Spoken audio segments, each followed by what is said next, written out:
দিছি। এনিওয়েজ, আমরা আছি কোথায়? চ্যাপ্টার 4-এ না? উফ, চ্যাপ্টার 4টা যে কত দিনে শেষ হবে। হ্যাঁ মানে,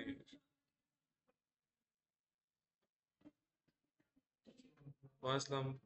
এই সিথিমা কোথায়? হ্যাঁ, আজকে তো আসার কথা। আচ্ছা, সো আমরা আজকে দেখবো হচ্ছে ফ্রিকশনের কেস। আমরা মনে হয় স্ট্যাটিক ফ্রিকশন পর্যন্ত লাস্ট দেখছিলাম, তাই না? ওকে, অ্যাঙ্গেল অফ ফ্রিকশন কি দেখেছি আমরা? আচ্ছা, তাহলে আমরা ফ্রিকশনের মানে angle of friction basically static ফ্রিকশনের একটা পার্ট। অ্যাঙ্গেল অফ ফ্রিকশন দিয়ে শুরু করবো আজকে ক্লাসটা। এখন, what is angle of friction? That's the basic part. Definition directly না বলে আমরা আগে একটা কেস বা সিনারিও চিন্তা করি। এটা হচ্ছে একটা রাফ সারফেস।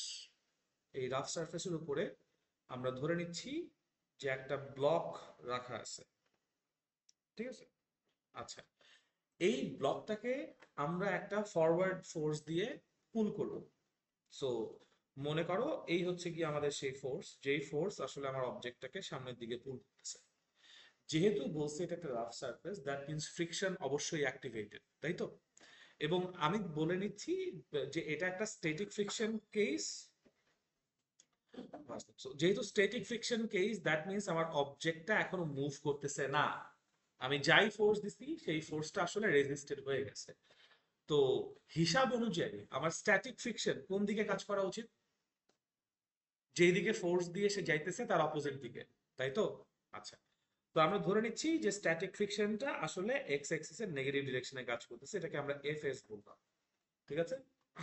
আচ্ছা, এখন নর্মালি আমরা যে অবজেক্টটাকে নিচে যেই সারফেসে প্লেস করছি সেই সারফেসের উপর অবজেক্ট তার ওয়েটের জন্য একটা ডাউনওয়ার্ড ফোর্স দিবে, এটা আমরা জানি, রাইট? এই ডাউনওয়ার্ড ফোর্সকে আমরা যদি ডব্লিউ বলি, W equals to M G. এটাকে কিন্তু ওয়েট বলতেছি না, এটাকে আমরা বলছি ওয়েটের জন্য activated downward force on the surface by the object, ঠিক আছে? আচ্ছা, এবং যেই সারফেসের উপর অবজেক্ট প্রেসারটা দিচ্ছে, সারফেস কি করতেছে, তার একটা রিয়াকশন দিচ্ছে, যেটাকে আমরা ভার্টিক্যাল রিয়াকশন বলি, তাই না? সো ভার্টিক্যাল রিয়াকশনকে আমরা এই ফিগারে আর দিয়ে রিপ্লেস করে, আর দিয়ে ডিনোট। এখন একটা জিনিস এটা চিন্তা করে দেখো, যদি আমাদের এই ফিগারে ব্লু ফোর্স গুলো না থাকতো, তাহলে কিন্তু রেড ফোর্স গুলো আসতো না। আমার সামনের দিকে তুমি ফরওয়ার্ড মুভিং এফ ফোর্স দিছো বলেই কিন্তু আমার এখানে আসলে রেজিস্ট্যান্স ক্রিয়েট হয়েছে, যেটা আসলে আমরা ফ্রিকশন বলছি, তাই না? আবার আমার অবজেক্টের একটা ওয়েট আছে, যেই ওয়েট সারফেসের নিচের উপর নিচের দিকে কাজ করতেছে বলে সারফেস এটাকে রেজিস্ট করার জন্য উপরের দিকে একটা আর ফোর্স দিছে, রাইট? এখন জাস্ট ফর তর্কের খাতির আমরা ধরে নেই যে এফ ফোর্স আর এমজি ফোর্সটা নাই, বাট রেড ফোর্স দুইটা আছে, আবার রিয়াকশন ফোর্স দুইটা আছে। এরকম যদি একটা পার্টিকেল চিন্তা করি যার উপর শুধুমাত্র আর ফোর্স আছে এবং এফ এস ফোর্স আছে, আমাদের ল অফ ভেক্টর অ্যাডিশন অনুযায়ী সেখানে একটা কি রিয়াকশন ফোর্স আসা উচিত, মানে রিয়াকশন তো না, একটা রেজাল্টেন্ট ফোর্স আসা উচিত, তাই না? তো সেই রেজাল্টেন্ট ফোর্সটা যদি থাকতো, আমি বলতেছি না এখানে আছে, বাট যদি থাকতো, তাহলে সেটা কি এরকম কোন একটা সিনারিওতে কাজ করতো? বলা যায় আমরা ইয়েলো ফোর্সটাকে, মানে ইয়েলো যে রেজাল্টেন্ট হওয়ার কথা, সেটাকে এস দিয়ে ডিনোট করলাম, ঠিক আছে? এস এখানে কোনো মিনিং ধরে না, মানে যেহেতু আর একটা আছে, সো আর এর সাথে এস, আমি জাস্ট এস দিলাম, এটাকে তুমি এ বি সি যা ইচ্ছা দিতে পারো। আপাতত আমরা এখানে এস কে কোনো রকম কোনো নাম দিচ্ছি না।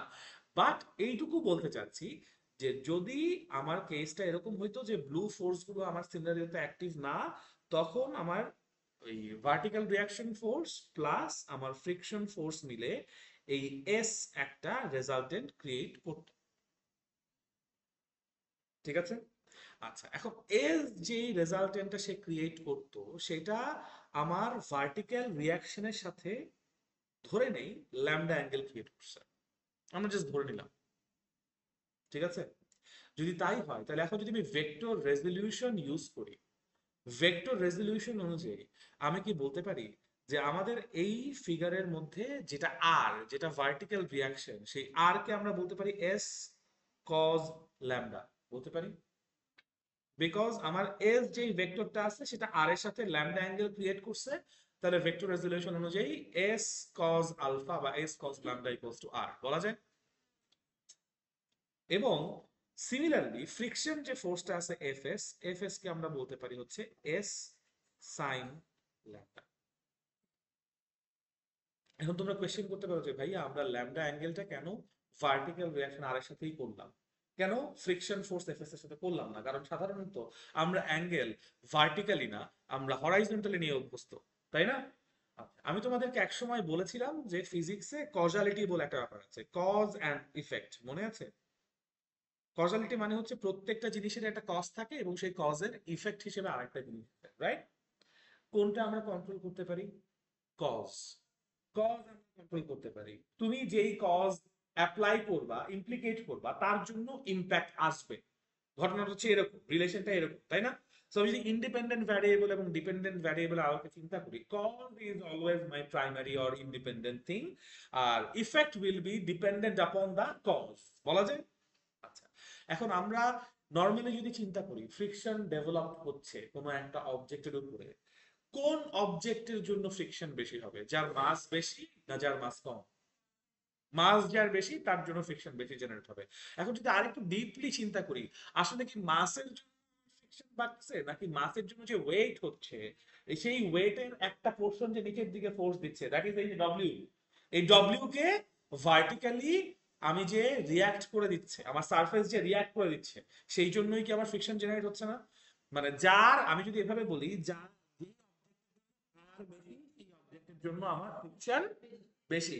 সারফেস একই আছে, মানে তুমি এই ব্লকটা চেঞ্জ করতেছো না, ব্লকটা একই ম্যাটেরিয়ালের, নিচের সারফেসটা একই ম্যাটেরিয়ালের, তুমি যদি ম্যাটেরিয়াল গুলো সেম রাখো এবং যদি তুমি মাসও সেম রাখো, মাসও সেম রাখতেছো, কোনোভাবে তুমি রিয়াকশন বাড়াই দিছো, একটা প্রবাবল কজ হতে পারে যে তুমি কি করছো, এটার উপর আরেকটা, ধরো, জাতা দিছো, আরেকটা ফোর্স তুমি F1 ডাউনওয়ার্ড কাজ করাইছো, তখন কিন্তু তোমার যে ভার্টিক্যাল রিয়াকশন আছে সেটা শুধু W ইকুয়ালস টু mg এর ইকুয়াল না, ডব্লিউ এবং F1 দুইটাকে আমার সারফেস রেজিস্ট করতে পারতে হবে। জাস্ট এভাবে ইমাজিন করো যে ধরো এই টেবিলটা আছে, এই টেবিলের উপর আমার একটা রিমোট আছে, তাই না? রিমোটের ওয়েটের জন্য এখন সে একটা ভার্টিক্যাল রিঅ্যাকশন দিচ্ছে, আমি তখন আবার একটা প্রেসার দিই ডাউনওয়ার্ড, তাতেও কি আমার এইটা নিচে ঢুকতেছে বা এটা কি আমার সারফেস বরাবর নিচে চলে যাচ্ছে? চলে যাচ্ছে না, কিন্তু that means আমার নিচের টেবিলের যে সারফেসটা আছে সেটা আমার এই ফোর্স দেওয়ার পরেও আমার অবজেক্টকে ব্যালেন্স করে রাখছে, রিয়াক্ট করে রাখছে, তাই না? তো অবশ্যই ভার্টিক্যাল রিয়াকশন ফোর্স একরকম না। এখন ভার্টিক্যাল রিয়াকশন ফোর্স কম বেশি, আমি যদি এটার উপর আরেকটা ওয়েট চাপাই ডিফারেন্ট হবে, বাট এর আগের তুলনায় বেশি, বুঝতে পারছো? আমি যত স্ট্যাক করব তত আমার রিয়াকশন কি বাড়বে, এবং তুমি জাস্ট যত মাস দিয়ে স্ট্যাক করবো তত আমার এই পুরো সিস্টেমকে নাড়াইতে কষ্ট হবে না, ফ্রিকশন বাড়বে না, বিকজ তুমি ভার্টিক্যাল রিয়াকশনটা বাড়াই দিছো। তাহলে আমরা কি বলতে পারি ফ্রিকশন জেনারেশনের one of the cause, not effect, effect হচ্ছে এফএস ক্রিয়েট হয়েছে, আর কজ হচ্ছে যেই সারফেসের মধ্যে রাখছো সেই সারফেস ওকে একটা ভার্টিক্যাল রিয়াকশন দিয়ে ধরে রাখছে। আমরা আরেকটা সিনারিও চিন্তা করতে পারি যে সবসময় যে আমার অবজেক্ট গুলোকে এরকম আমি একটা হরাইজন্টাল সারফেসে নিয়ে কাজ করবো এরকম না।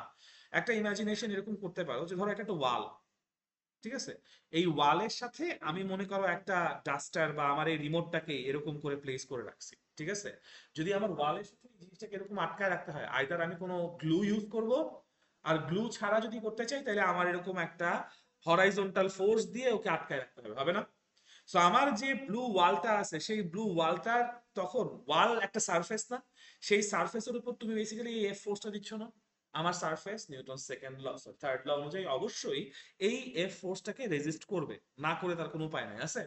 তখন ওইটা হয়ে যাবে আমার ভার্টিক্যাল রিয়াকশন। ওটাকে কেন ভার্টিক্যাল রিয়াকশন বলবো? Because that reaction is still vertical on the object. আমার এই যে আর রিয়াকশনটা আছে এটাকে still vertical on the object না?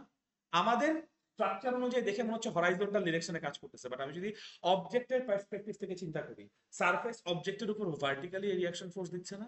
সো তুমি এখন চিন্তা করো এরকম করে ওকে আটকায় রাখছো, আটকায় রেখে তুমি এবার পুরো সিস্টেমটাকে আপ ডাউন করতে যাচ্ছ। আপ ডাউন যদি করতে চাও তোমাকে কি এখন ফ্রিকশন ফেস করতে হবে না? তুমি যদি এই এফ ফোর্সটাকে সরায় নিয়ে আসো, তাহলে কিন্তু আসলে তোমার আর এটা আটকায় থাকবে না, ও নিচে ধাপ করে পড়ে যাবে, বিকজ আমি ধরে নিচ্ছি, অ্যাজিউম করে নিচ্ছি এখানে অবশ্যই গ্র্যাভিটি আছে। দি অনলি রিজন তুমি এই জিনিসটাকে আসলে ঠিক করতে পারবা বা আটকায় রাখতে পারবা is by putting on that extra force horizontally. বুঝাইতে পারছি?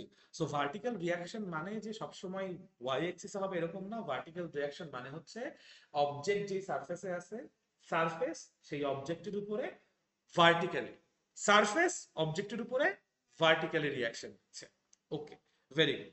এখন এই সবগুলা কেসেই ফ্রিকশন জেনারেশনের কজ হিসেবে আমরা ইম্পেরিক্যালি মানে ইম্পেরিক্যালি নাকি ইম্পেরিয়ালি, ইম্পেরিয়ালি, ইম্পেরিয়ালি মানে লাইক হচ্ছে কি একদম এক্সপেরিমেন্ট করে চাক্ষুষ প্রমাণ আছে এইভাবে প্রুভ করতে পারি যে কোনো জায়গায় ফ্রিকশন যখন ক্রিয়েট হয় is because of this R, is because of this reaction force R, অন্য কোনো কিছুর জন্য না। তুমি যদি কোনোভাবে আর তাকে নালিফাই করে ফেলতে পারো, একটা এক্সাম্পল চিন্তা করো, এই যে আমার ব্লকটা আছে, আমি একটা সেপারেট ফিগারে ড্র করে দেখাই। ধরো এই হচ্ছে আমাদের জন্য সেই সারফেস, তাই না? সারফেসের উপর এই হচ্ছে আমাদের জন্য ব্লক, রাইট? আমি যদি এই ব্লকটাকে এখন মনে করো একটা ওয়্যার দিয়ে ঝুলাই দিই,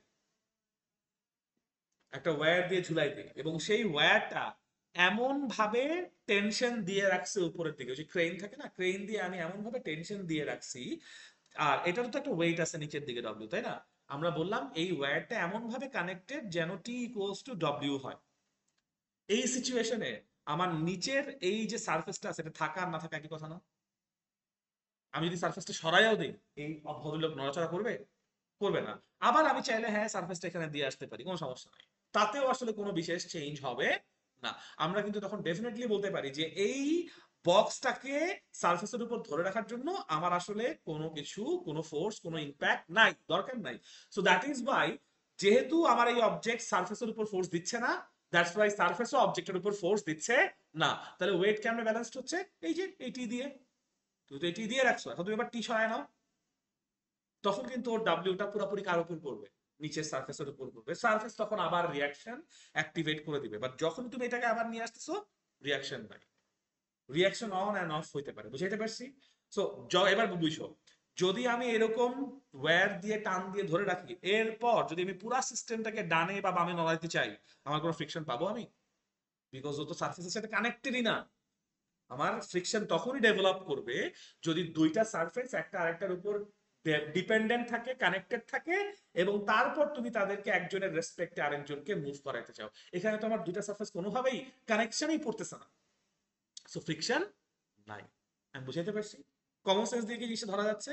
সো ফ্রিকশন তখনই হবে যখন সারফেসের উপর অবজেক্ট ডিপেন্ডেন্ট, যখন সারফেসের উপর অবজেক্ট ডিপেন্ডেন্ট না, তখন ফ্রিকশন পাবো না। আর সারফেসের উপর অবজেক্ট ডিপেন্ডেন্ট কেমনে বুঝতেছি? ভার্টিক্যাল রিঅ্যাকশন আছে নাকি ভার্টিক্যাল রিঅ্যাকশন নাই, তার উপর ডিপেন্ড করে। বুঝাইতে পারছি? সো ফ্রিকশনের জন্য ইন জেনারেল কজ হিসেবে আমি কাকে বলতে পারি? Vertical reaction. আর দিস ইজ ওয়াই আমরা যে অ্যাঙ্গেলটা ধরছি, সেই অ্যাঙ্গেলটা কার সাথে ধরছি? আর এর সাথে ধরছি, নট এফ এস। ক্লিয়ার করতে পারছি? কোনো কনফিউশন আছে এই পর্যন্ত? Very good. এখন সবগুলো কন্ডিশন যদি আমি ফিক্স করি মানে আমি এইখানে যতটুকু ফোর্স অ্যাপ্লাই করছি এটা ফিক্সড, চেঞ্জ হবে না, তাহলে এফ এস কি ফিক্সড আছে না? আমি যদি বলি এইখানে আমি নতুন কোনো এই যে এফ ওয়ান ফোর্স, যেটা আমি একটু ইমাজিন করতে, আমি যে নতুন এখানে একটা ফোর্স ইমাজিন করতে বলছিলাম, মনে করি এই ফোর্সটা নাই এখানে, দ্যাট মিনস আমার আর ডব্লিউ ইকুয়াল টু এম ছাড়া আর কেউ নাই আছে। আমি এই কন্ডিশনে চেঞ্জ করতেছি না। আমি কি সেই সিচুয়েশনে বলতে পারি যে এস কনস্ট্যান্ট হয়ে যাবে? আর যদি এস কনস্ট্যান্ট হয়, because R constant, F S constant, আমি তো এখানে ভেক্টর অ্যাডিশন ল ফলো করতেছি, তাই না? এস কনস্ট্যান্ট আর কনস্ট্যান্ট হলে আমার, সরি, আর এবং এফ এস কনস্ট্যান্ট হলে জীবনেও রেজাল্টেন্ট চেঞ্জ হবে না। রেজাল্টেন্ট চেঞ্জ হবে না মানে ম্যাগনিটিউডও চেঞ্জ হবে না, এবং ল্যামডাটাও সবসময় কি থাকবে? ফিক্সড থাকবে, বলতে পারি? এইরকম সিনারিওতে আমি যদি এখন S sine alpha divided by S cos alpha, sorry lambda আর কি, not lambda, alpha lambda, S sine lambda এবং এস কজ ল্যামডা, এই দুইটার রেশিও করি, আমি কি ট্যান ল্যামডা পাবো না? ট্যান ল্যামডাও তাহলে কি হবে? একটা কনস্ট্যান্ট হবে না, because lambda constant, so tan lambda সবসময় কি হবে? কনস্ট্যান্ট হবে। Very good. এখন দেখো, আমরা এই যে এস সাইন ল্যামডা বলতেছি এবং এস কজ ল্যামডা বলতেছি, এস সাইন ল্যামডার জায়গায় তুমি কি ইউজ করবা? এফএস ইউজ করতেই পারো। এখানে যেহেতু লেখা আছে যে FS equals to S sine lambda, তাহলে এফ সাইন ল্যামডার জায়গায় আমি বলতেছি এফ এস, এবং এস কজ ল্যামডার জায়গায় কি বলবো, আর। তাহলে এফ এস বাই আর সবসময় কি একটা কনস্ট্যান্ট থাকতেছে না? অবশ্যই। আমরা এই জায়গায় কি লিখছি, S sine lambda divided by S cos lambda. Okay, পরের পেজে যাই। আমরা এখানে উপরে রাখছি কি F sine lambda, F sine ল্যামডার জায়গায় আমি কি ইউজ করতে পারি, এফ এস। সো আমি এফ সাইন ল্যামডার জায়গায় এফ এস, হ্যাঁ।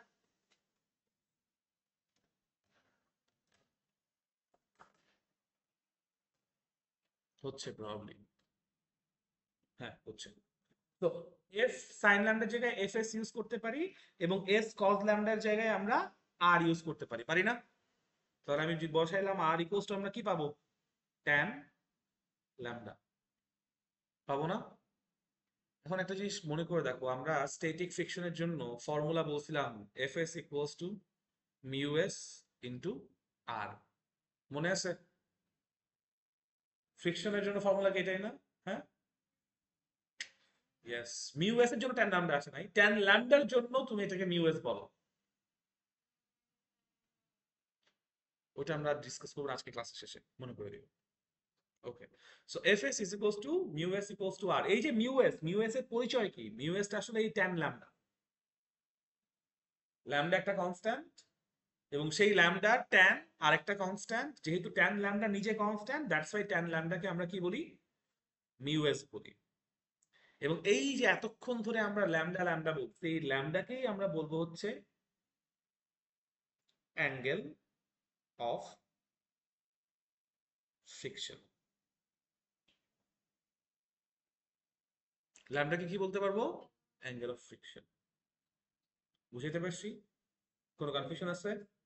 এখন একটা জিনিস মাথায় রাখবা, আমরা কিন্তু আগের ক্লাসে বলেছিলাম যে স্ট্যাটিক ফ্রিকশন যখন অ্যাক্টিভেট হয়, স্ট্যাটিক ফ্রিকশনের মান অনেকগুলো হতে পারে না, বাট কনস্ট্যান্ট মান স্ট্যাটিক ফ্রিকশনের একটাই আছে, সেটাকে কি বলছিলাম মনে আছে, limiting value of static friction, মনে আছে? সো আমরা এই ল্যামডা, এই অ্যাঙ্গেল অফ ফ্রিকশন, এগুলো যেহেতু কনস্ট্যান্ট মান চাইতেছি, আমি এখানে ভ্যারিয়েবল মান চাচ্ছি, চাচ্ছি না, কনস্ট্যান্ট মান চাচ্ছি। সো কনস্ট্যান্ট মানের জন্য আমি স্ট্যাটিক ফ্রিকশনের যে কোনো রেঞ্জ ব্যবহার করব না। কোন রেঞ্জটা ব্যবহার করব, যেটা limiting value of static friction, limiting value of SF বা স্ট্যাটিক ফ্রিকশন। এখানে যে এফএস টা ইউজ করতেছে, সেই এফএস টা অবশ্যই limiting value of static friction হইতে হবে।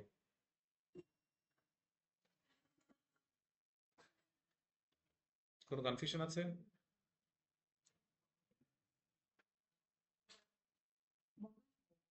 কোনটা বন্ধ হয়ে যাবে? না, ইনশাল্লাহ হবে না। কারেন্টটা কেন গেল, এটাই হচ্ছে গিয়ে কনফিউশন। না,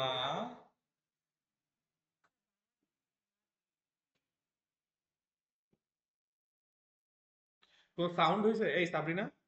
এই যে কারেন্ট গেল, বাইরে কোনো সাউন্ড হয়েছে, ধূপ ধাপ কোনো আওয়াজ হয়েছে?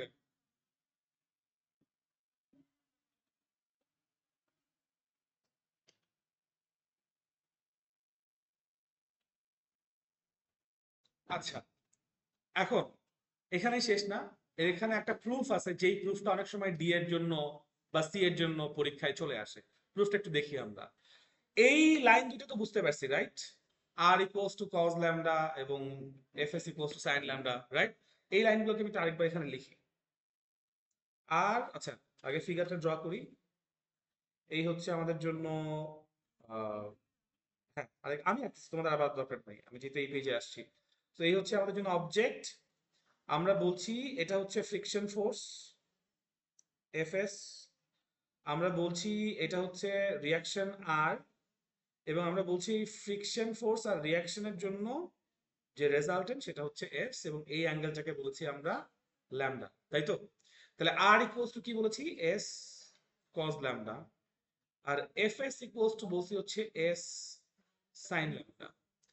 আমি এখন চাইলে এই দুইটা ইকুয়েশনকে স্কোয়ার করে ফেলতে পারি, করা যায়?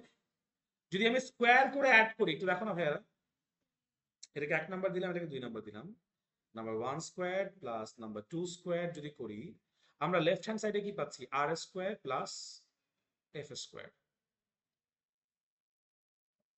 পাচ্ছি। আমরা 1 নাম্বার 2 নাম্বার ইকুয়েশন দিয়েছি, 1 নাম্বার আর 2 নাম্বার ইকুয়েশনকে স্কোয়ার করেছি, স্কোয়ার করে আমি যোগ করতে চাচ্ছি, যোগ করলে আমার লেফট হ্যান্ড সাইডে কি আসবে, R square plus F S square, তাই আসবে। Okay, equals to left hand সাইডে কি আসবে, এস স্কোয়ার, কারণ কজ স্কোয়ার ল্যামডা আর sine square lambda equals to কত হবে, 1, তাই হবে না। ওকে, এখন একটু আগেও লিখে এসেছি এবং আপনারা সবাই জানেন ফ্রিকশন যে এফএস আছে, এফএস কে আমরা বলি সাধারণত মিউ এস ইন্টু আর, তাই বলি না, রাইট। আচ্ছা, তাহলে আমরা R square plus F S square এর জায়গায় আমরা কি mu S into R whole square বলতে পারি, is equals to S square বলা যায়। আচ্ছা, আমরা এখন এইখানে ইকুয়েশন থেকে লেফট হ্যান্ড সাইডে আর স্কোয়ার কমন নিতে পারি না, একটু দেখেন সবাই, ইফাত এতক্ষণ ভালোই ছিলেন, একটু দেখেন, এই দেখেন দেখেন দেখেন দেখেন, এগুলো যদি পরে আমি মিস করে যান বুঝবেন না, এগুলা যখন পরীক্ষায় আসবে পারবেন না, তখন আমার দোষ দিবেন। ওকে, দেখ, এই যে এই লেফট হ্যান্ড সাইড থেকে কি আমি আর স্কোয়ার কমন নিতে পারি, যদি লেফট হ্যান্ড সাইড থেকে আমি আর স্কোয়ার কমন নেই, তাহলে আমার ইকুয়েশন কি দাঁড়ায়, 1 plus mu S whole square, mu S square আর কি, হোল স্কোয়ার না, মিউ এস স্কোয়ার বলা যায়, ইজ ইকুয়ালস টু হচ্ছে এস স্কোয়ার। সুতরাং এখান থেকে আমি এস এর ভ্যালু কত পাচ্ছি, S is equals to root over করে দিব, বাম পাশে শুধু আর থাকবে, root over 1 plus mu S square. Angle of friction আলোচনা করতে গিয়ে যেহেতু এস জিনিসটা সামনে আসছে, সো এস এর ভ্যালু কত, এস কি জিনিস, এস এর ম্যাগনিটিউড কত, this is the magnitude of S.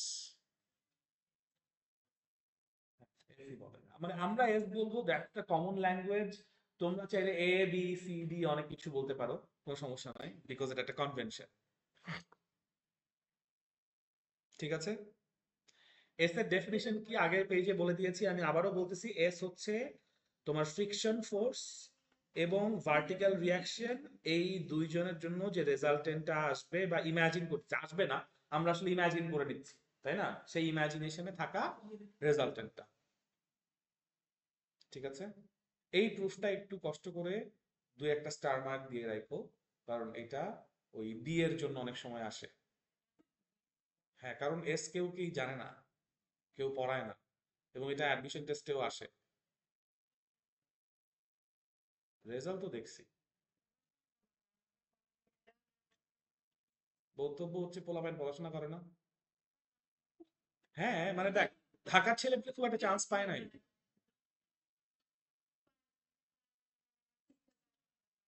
হ্যাঁ, বিকজ দেখ আমি তোমাদেরকে কারণটা একটু বুঝাই বলি, সব না কনফ্লিক্ট, আমি তোমাকে একটু কারণটা বুঝাই বলি, যে সবাই এখন মানে খুব পপুলার জায়গাগুলোতে পড়ে, আর পপুলার জায়গা, এটা কিন্তু অস্বীকার করার কোনো জায়গা কারণ নাই, ঠিক আছে, এবং এই পপুলার জায়গাগুলোতে পপুলার অঙ্ক করায়, শেষ। এইবারের কোনো অ্যাডমিশন টেস্টে কোনো জায়গায় কোনো পপুলার অঙ্ক আসে নাই, যেইগুলা আসলে ইন্টারমিডিয়েটে পড়াশোনা করছে, দেখো খুলনা থেকে ফার্স্ট সেকেন্ড হয়, চিটাগং থেকে ফার্স্ট সেকেন্ড হয়, কেন, বিকজ এই জায়গায় ওই পপুলার টিচারদের ভাত একটু কম, ওই জায়গায় ওরা এরিয়ার টিচারদের কাছে পড়ে, কলেজের টিচারদের কাছে পড়ে, বা যারা আসলে পড়ায় ফর্মুলা ডিরাইভেশন পড়ায় ওইখানে পড়ে, এবং ওই বেসিকটা ওদের স্ট্রং, আর কোনো কারণ নাই। নাহলে মেডিকেলের ফার্স্ট খুলনা থেকে, বুয়েটের ফার্স্ট চিটাগং থেকে, কুয়েটের ফার্স্ট খুলনা থেকে, আর কোনো কারণ নাই, ফার্স্ট কি ফার্স্ট সেকেন্ড তার তিনটাই ঢাকার বাইরে, কুয়েটের এবার মেডিকেল। এটার কারণটা হচ্ছে ঢাকার বাইরে কি এমন মধু আছে, ঢাকার বাইরে মধু হচ্ছে কি ওখানে ভালো এই যে নামি দামি টিচাররা নাই, ঠিক আছে, এইটাই। এবং আরেকটা কারণ আছে, যেহেতু এই যে আমাদের মেট্রোপলিটন এরিয়ার এলাকার পোলাপাইন গুলা, এরা উদ্ভাসকে প্রপারলি ফলো করে না, আমি আমি যদি উদ্ভাস এখন ক্লাস নেই না, বাট আমি এখনো বলবো উদ্ভাসের থেকে ভালো কন্টেন্ট পুরো বাংলাদেশে কারণে, সত্যি কথা বলতেছি।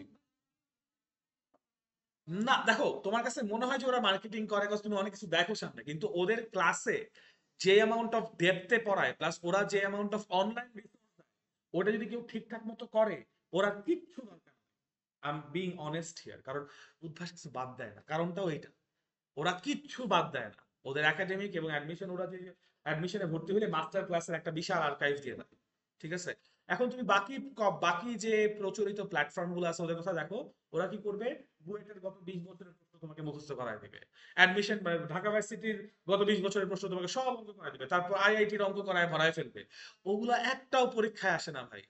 এবার ঢাকা ভার্সিটির ভর্তি পরীক্ষায় ফিজিক্সের যে এমসিকিউ গুলো আসছে দেখছো, প্রত্যেকটা ফর্মুলা ডেরিভেশন না।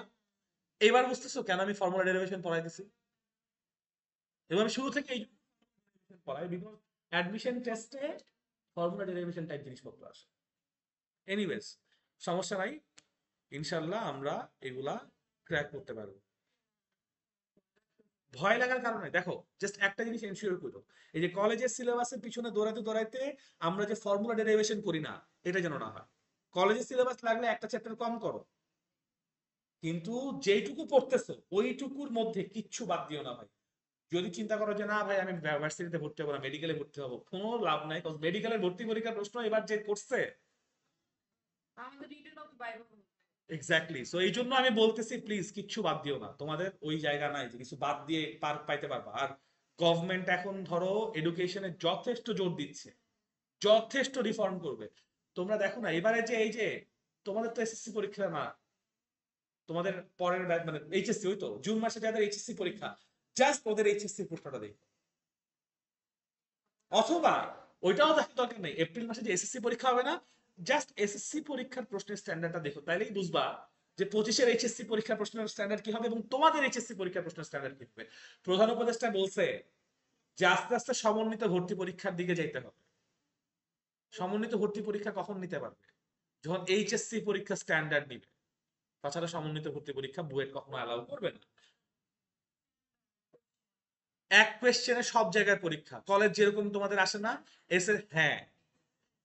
আস্তে আস্তে যেটা হবে, আমি তোমাকে লিখে দিচ্ছি, বিকজ ডক্টর ইউনূস এখন আমাদের প্রধান উপদেষ্টা এবং তারা রিফর্মটা এমন ভাবেই করতেছে, এইচএসসি পরীক্ষার রেজাল্টের পর হাইয়েস্ট 2 সপ্তাহ গ্যাপ দিয়ে একটা প্লেসমেন্ট টেস্ট হবে, আর কিছু না, বাকিটুকু এইচএসসি পরীক্ষার মার্কস ক্যারি করবে। এবং ওইটা দিয়ে, ওই এইচএসসি পরীক্ষার মার্কস দিয়ে ক্রাইটেরিয়া ভাগ হবে যে কে মেডিকেলে যাবে। তোমরা অবশ্যই চয়েস দিবা, চয়েস অনুযায়ী কে মেডিকেলে যাবে, কে কোন মেডিকেল পাবে, কে কোন, মানে এখন পর্যন্ত যেটা আছে যে শুধু অ্যাডমিশন টেস্টের মার্কস হবে না, অ্যাডমিশন টেস্টের একটা পোর্শন এবং এইচএসসি পরীক্ষার মার্কের একটা পোর্শন মিলে তোমার মেধা তালিকা হবে। এটা আমি বলে দিচ্ছি, এখন মিলাই দেখ। হ্যাঁ, এতদিন পর্যন্ত পরীক্ষার প্রশ্ন কোনো স্ট্যান্ডার্ড ছিল না। 10 বছরের প্রশ্ন করলে সব কমন পাওয়া যেত, বিশ্বাস করো কিচ্ছু কমন পাবা না। এইবার, এইবার কোনো অ্যাডমিশন টেস্টের প্রশ্ন কমন হয় নাই, মানে ওই যে যারা বিগত বছরের প্রশ্ন সলভ করে গেছে সবাই ধরা গেছে। এই জন্যই বললাম আমার কথা বিশ্বাস এখন হবে না, এসএসসি পরীক্ষাটা হইতে দাও, এসএসসি পরীক্ষার প্রশ্ন দেখো খালি, তাইলেই বুঝবা। এসএসসি, হ্যাঁ, এসএসসি প্রশ্ন তো মোটামুটি করা হচ্ছে, বা মানে ধরো আছে, আই নো পিপল, কথা হয় অনেকের সাথে। সো গভর্নমেন্ট এখন ভালো মতো যারা, এবং আরেকটা জিনিস দেখো, এবার এসএসসি তে এ প্লাস ফল করবে, এইচএস, হ্যাঁ, এবং এইচএসসি তে এ প্লাস ফল করবে, যারা অ্যাকচুয়ালি এ প্লাস পাওয়ার মতো পড়াশোনা করছে ওরাই পাবে। এবং ওই যে আমি যখন বলি যে ডেফিনেশনের মধ্যে একটা কোয়ালিটেটিভ পার্ট, কোয়ান্টিটেটিভ পার্ট, এইগুলো আস্তে আস্তে বোর্ড পরীক্ষক নিয়ন্ত্রকরা ওদের খাতা দেখার নিয়ন্ত্রণের মধ্যে নিয়ে আসবে। কেন এবার দেখছো না এসএসসি পরীক্ষায় নতুন শর্ট অ্যান্সার কোয়েশ্চেন অ্যাড করছে, স্টেম বাদ দিছে, হ্যাঁ, মানে একটু নাম্বার পরিবর্তন করছে, সাবজেক্টিভ প্রশ্ন বাড়াইছে, শর্ট অ্যান্সার কোয়েশ্চেন বাড়াইছে, 10 মার্কস আছে, মানে 5টা সাবজেক্টিভ কোয়েশ্চেন অ্যাড করছে নতুন। যাই হোক, ওগুলো নিয়ে এখন কথাবার্তা বলে লাভ নাই। আমাকে বলো তোমরা অ্যাঙ্গেল অফ ফ্রিকশন ব্যাপারটা বুঝতে পারছো কিনা? না, 2025 সালের এইচএসসি থেকে স্ট্যান্ডার্ড চালু, তো তোমাদের তো অবশ্যই হবে, হ্যাঁ। ওইটা এখনো বলা যাচ্ছে না, করে ফেলতে পারে,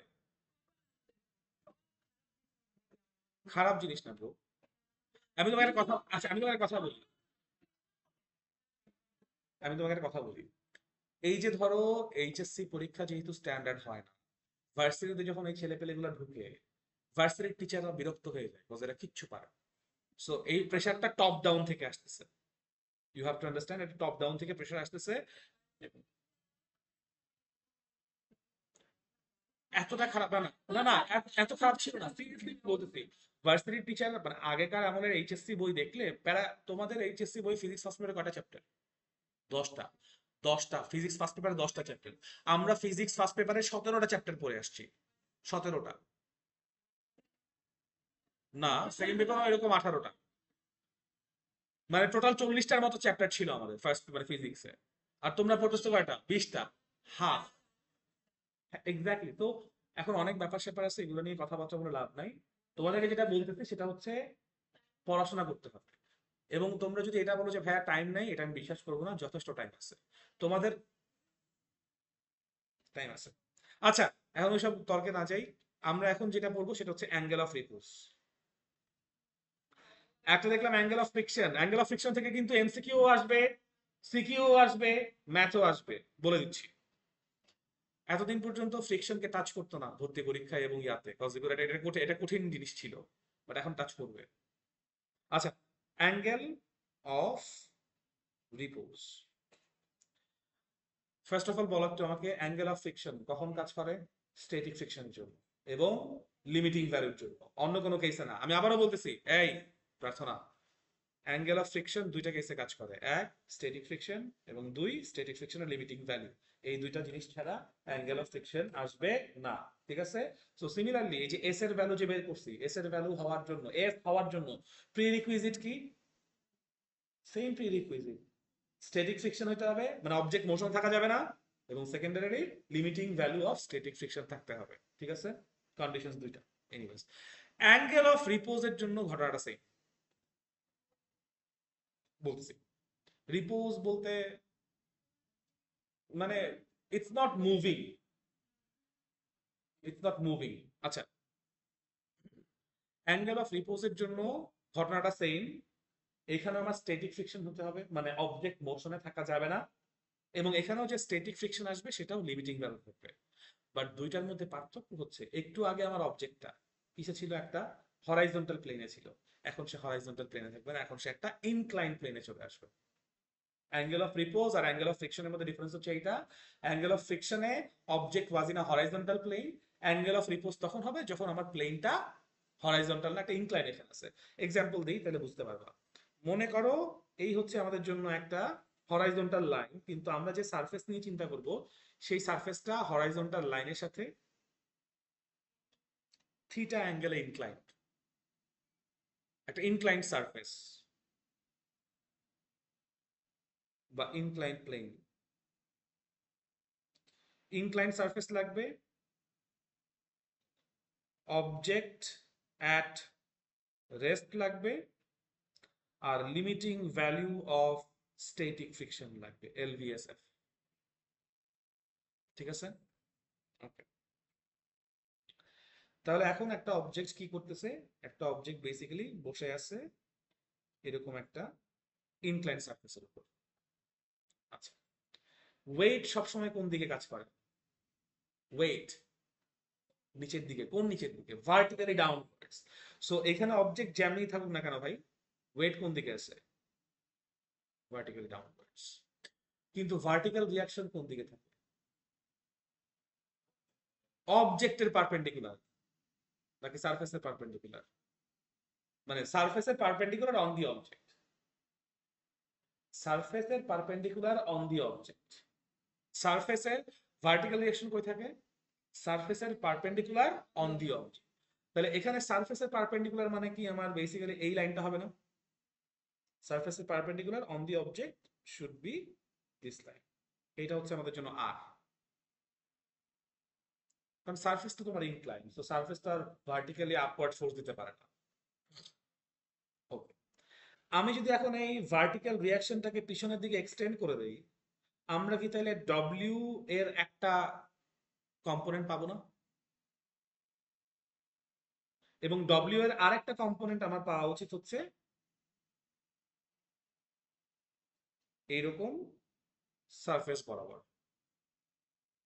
ডব্লিউ কি নিচের দিকে আছে না? আমার যে এই ভার্টিক্যাল ওয়েটটা আছে, এই ওয়েটটা কি নিচের দিকে না?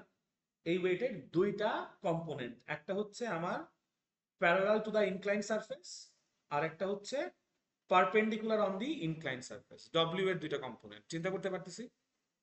বুঝতে পারতেছি এটুকু? আচ্ছা, এখন ঘটনা হচ্ছে এই অ্যাঙ্গেলটা কত আমি যদি জানতে পারি, তাহলে আমি এই রেড কম্পোনেন্ট এবং অরেঞ্জ কম্পোনেন্ট বের করতে পারবো, তাই না? এটা বের করার জন্য আমরা সিম্পল একটা জিওমেট্রির সাহায্য নিব। সেটা হচ্ছে, আমি যদি এই ডব্লিউটাকে একটু নিচের দিকে এক্সটেন্ডেড সিচুয়েশনে চিন্তা করি, ধরে একটু এক্সটেন্ড করে দিই, তাহলে আমার এখানে একটা রাইট অ্যাঙ্গেল ট্রায়াঙ্গেল দেখতে পাচ্ছ মোটামুটি, এই যে একটা রাইট অ্যাঙ্গেল ট্রায়াঙ্গেল আছে, রাইট? এই রাইট অ্যাঙ্গেল ট্রায়াঙ্গেলের মধ্যে তুমি এই অ্যাঙ্গেলটাকে কি বলছো? থিটা। এইটুকু কত? 90।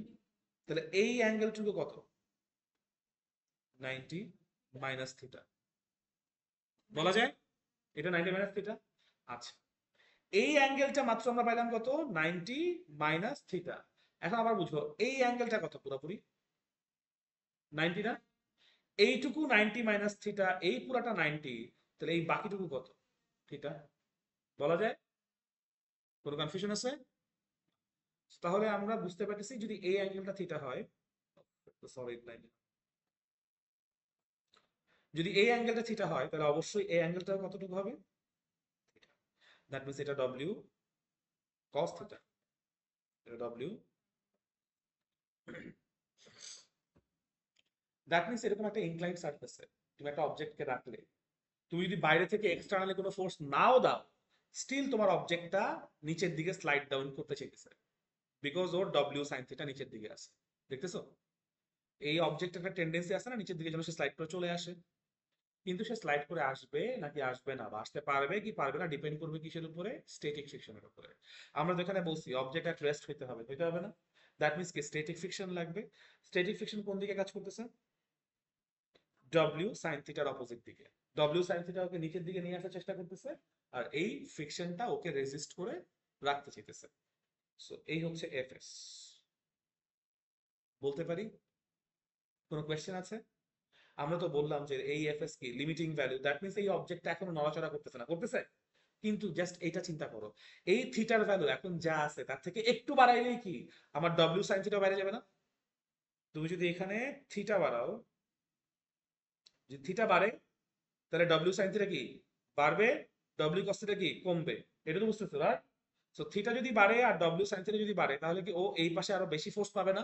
আমরা যেহেতু বলছি limiting value of S F আছে, দ্যাট মিনস আমার এফ এস তখন আর হোল্ড করতে পারবে না। একটু থিটা বাড়াইলেই ডব্লিউ সাইন থিটা বেড়ে যাবে, এন্ড অ্যাজ এ রেজাল্ট ও তখন নিচে চলে আসবে।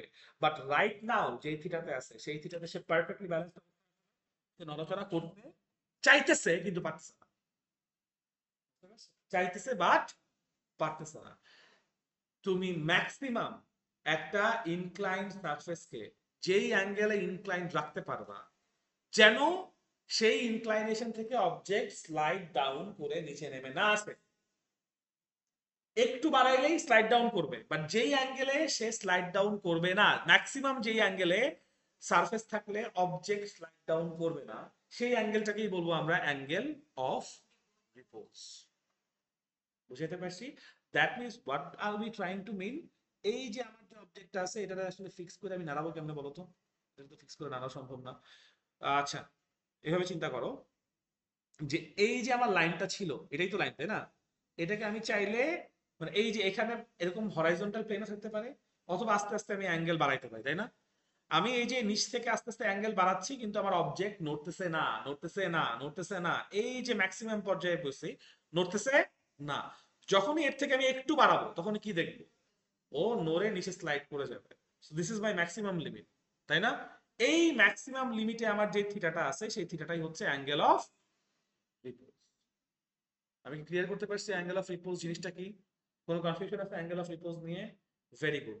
এখন দেখো অ্যাঙ্গেল অফ রিপোজের জন্য আমরা যেহেতু বলছি অবজেক্ট অ্যাট রেস্ট আছে, দ্যাট মিনস অবশ্যই summation of F of X equals to কত? 0, রেজাল্টেন্ট কোনো ফোর্স নাই। এবং summation of F of Y equals to কত? 0। এখন তুমি এখানে কথা আছে যে এক্স আর ওয়াই বলতে কি বুঝতেছি? এক্স বলতে বুঝতেছি আমাদের যে ইনক্লাইন্ড সারফেস আছে সেই সারফেসের প্যারালালটা হচ্ছে আমাদের জন্য এক্স, আর ইনক্লাইন্ড সারফেসের উপর পারপেন্ডিকুলারটা হচ্ছে আমাদের জন্য পাই। তাহলে যদি তাই হয় summation of F of X মানে কি দেখো তো একটু? F S minus W sine theta না? এক্স অ্যাক্সিস ধরে নিছি এইটা আমাদের ফিগারে, এটা হচ্ছে X axis, that means F S টা হচ্ছে আমাদের জন্য একটা এক্স অ্যাক্সিসের ফোর্স, আর W cos theta sine theta আরেকটা ফোর্স। ডব্লিউ সাইন থিটা আর এফ এস কি একটা আরেকটার অপোজিট দিকে না? That is by F S minus W sine theta equals to কত? 0 বলতে পারি। আবার summation of F of Y equals to 0 মানে কি? তার মানে হচ্ছে R minus W cos theta equals to কত? 0। Because as you have guessed, এটা হচ্ছে আমাদের জন্য ওয়াই অ্যাক্সিস, আর উপরের দিকে ডব্লিউ কস থিটা নিচের দিকে, একটা একটার অপোজিট দিক, এবং যেহেতু আমার resultant force 0, so R minus W cos theta equals to কত বলা যায়। এখন যদি আমি সাইড ট্রান্সফার করি, সাইড ট্রান্সফার করলে আমি পেয়ে যাব Fs is equals to W sin theta, R equals to পেয়ে যাব W cos theta, পেয়ে যাব। কোনো কনফিউশন আছে? এখন যদি তুমি দুইটাকে রেশিও করো, Fs বাই আর করো, কি পাবো বলো তো?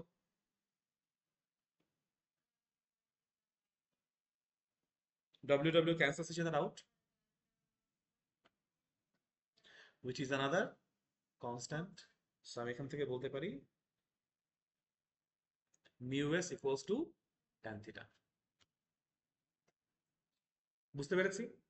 আবার এই একই জায়গাতে তুমি যদি একটা এস ইমাজিন করো, এখানে একটা এস তো অবশ্যই আছে, ও তো আর গায়েব হয়ে যায়নি, আছে? মানে গায়েব হয়েছে? ও তো এস আছে, যেটা আমরা একটু আগে ইমাজিন করছিলাম ফর অ্যাঙ্গেল অফ ফ্রিকশনের জন্য। তাহলে এই যদি এস থাকে, এখানে অবশ্যই কি আছে, একটা ল্যামডা আছে, রাইট? আমরা একটু আগে প্রুফ করে আসছি মিউ এস ইকুয়ালস টু কত, ট্যান ল্যামডা। আর মাত্র ইনক্লাইনেশনের জন্য আমরা প্রুফ করতেছি কি, mu S equals two tan theta. আমরা যদি মিউ এস এর জায়গায় ট্যান ল্যামডা বসাই দেই, ট্যান ল্যামডা ইকুয়ালস টু আমরা কি বলতে পারি, ট্যান থিটা। সুতরাং ল্যামডা ইকুয়ালস টু কি, theta. That means angle of repose is equals to angle of friction. Angle of repose আমরা কিভাবে বের করতে পারবো? যদি অ্যাঙ্গেল অফ ফ্রিকশন জানি, আমি অ্যাঙ্গেল অফ রিপোজ বের করতে পারবে। বুঝাইতে পারছি? এটাও কিন্তু ডি এর জন্য একটা question. Prove that angle of repose and angle of friction are equal. But মানে পার্থক্যটা হচ্ছে অ্যাঙ্গেল অফ ফ্রিকশন ইনক্লাইন্ড সারফেসের জন্য অ্যাপ্লিকেবল, হরাইজন্টাল সারফেসের জন্য অ্যাপ্লিকেবল, কিন্তু অ্যাঙ্গেল অফ রিপোজ শুধুমাত্র ইনক্লাইন্ড সারফেসের জন্য applicable, never applicable for horizontal surface. Clear? কোনো কনফিউশন আছে? Very good. এই হচ্ছে কি আমাদের জন্য দুইটা কেস। ওকে, এখন এই প্রত্যেকটা কেসেই তো অবজেক্ট গুলো অ্যাট রেস্ট, সো ওরা কাইনেটিক ফ্রিকশনে নাই। কখন কাইনেটিক ফ্রিকশন ইন্ট্রোডিউসড হবে? যখন তুমি অ্যাপ্লাইড ফোর্স, এটা মাথায় রাখতে হবে, কোন ফোর্সটা লিমিটিং ভ্যালু থেকে বেশি সেটা না বললে কিন্তু আসলে হয় না, রাইট? সো কাইনেটিক ফ্রিকশন তখনই ইন্ট্রোডিউসড হবে যখন your applied force is greater than F S. F S বলতে আমরা লিমিটিং ভ্যালুকেই বোঝাচ্ছি। তাও একটু লিখে দিই, limiting value of static friction, LVOSF. F S বলতে তাই মিন করা হচ্ছে। বল এখন, রেজা স্যারের মতো হয়ে গেছে।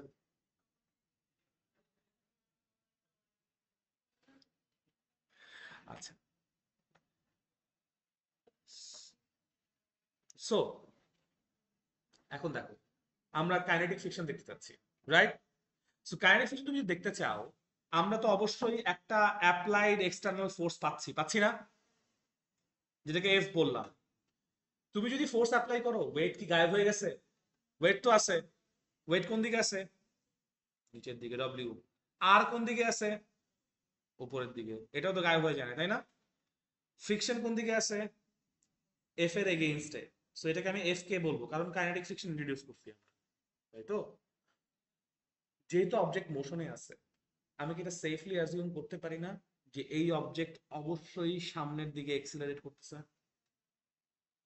তুমি চিন্তা করো, তুমি একটা ফোর্স দিয়ে একটা অবজেক্ট, ওর অবশ্যই এক্সিলারেট করার কথা, এক্সিলারেট না করার কোনো কারণ নাই, রাইট? ওকে, সো আমি কি তাহলে বলতে পারি যে এই পুরো সিচুয়েশনে summation of F of Y equals to zero, কারণ ওয়াই এক্সিসে অবজেক্টের কোনো এক্সিলারেশন নেই, আছে না? So that means R minus W equals to zero, অথবা আর ইকুয়ালস টু ডব্লিউ, এটা বলে ফেলতে পারি, তাই না? কিন্তু summation of F of X equals to zero বলবো এখন আর? Summation of F of X equals to কি হবে, এম এ, কারণ অবজেক্ট এক্স এক্সিসে আমাদের এই কেস অনুযায়ী সামনে এক্সিলারেট করে যাচ্ছে। বুঝতে পারছি? এখন summation of F of X মানে কি, F minus F K is equals to M A. বলতে পারি? Very good. এখনই শেষ না, তুমি জানতে চাও এই কেসের জন্য এক্সেলারেশন কত, দেখো তুমি জানতে চাও, তাহলে তোমার এ ইকুয়ালস টু কি বলতে হবে? F minus F K divided by M, right? অথবা F minus mu K into R divided by,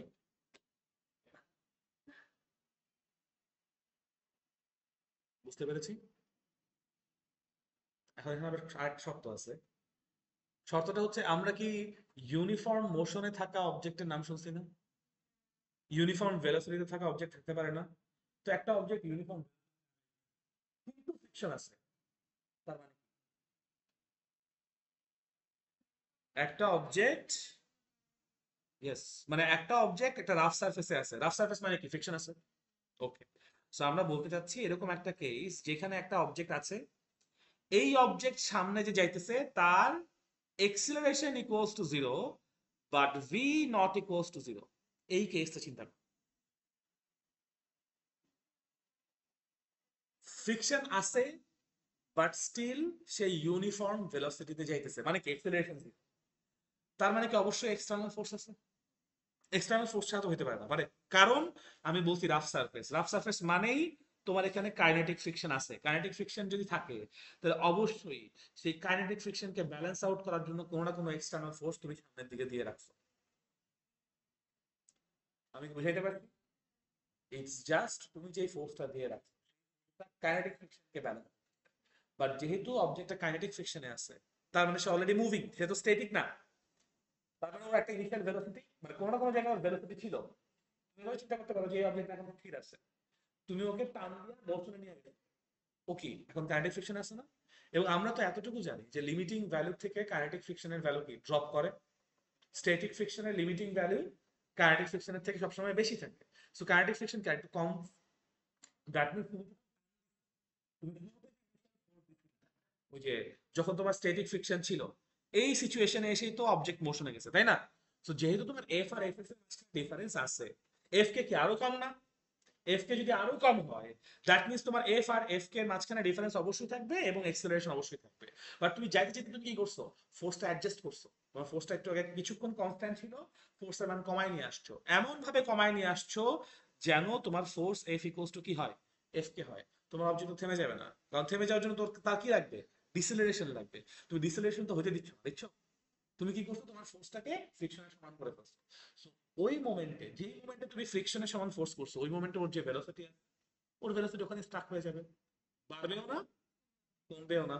so তখন তোমার summation of F of X equals to zero, summation of F of Y equals to কি zero. F of Y জিরোর জন্য তো আর equals two W, ওখানে তার কোনো হাত দিচ্ছি না আমরা। কিন্তু F of X equals to zero মানে F minus F K equals to zero, সুতরাং এফ ইকুয়ালস টু কত, এফ।